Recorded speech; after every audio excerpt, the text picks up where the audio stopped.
ver, é um CCE 21 polegadas,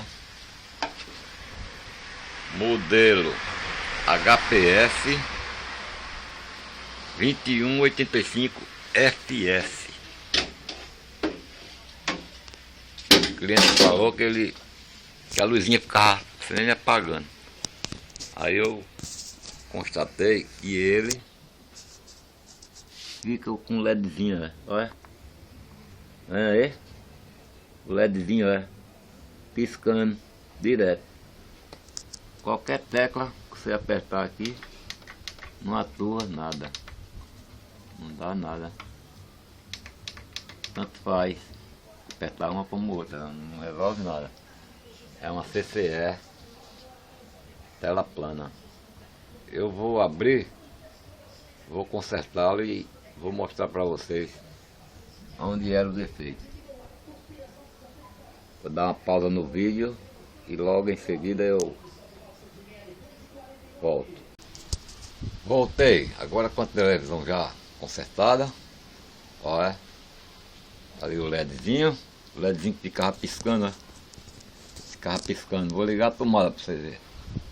Primeiro agora fica ligado, olha, acendeu. Aqui ele acesa, tá vendo? Não fica mais piscando. Ok? Dá para vocês verem aí que tá acesinho. Aceso, não pisca mais não. Tá aceso direto agora. Foi bem. Agora eu vou ligar. Vou ligar ele para vocês verem o bicho funcionando. Olha, vai apertar a teclazinha de power. Jogou. Vamos olhar a imagem dele lá na frente, no espelho. Dificuldade ou por ter percebido que o tratamento era diferente por você ser mulher?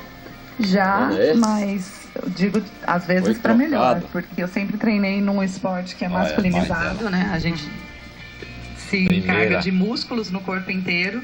Então, dentro das pistas eu tentei. Aí eu saía antes do que ele saia atrás de mim para me bater. CCE então você sente que hoje 21 polegadas. Você sente com mais tranquilidade para se assumir gay, por exemplo? 21 polegadas.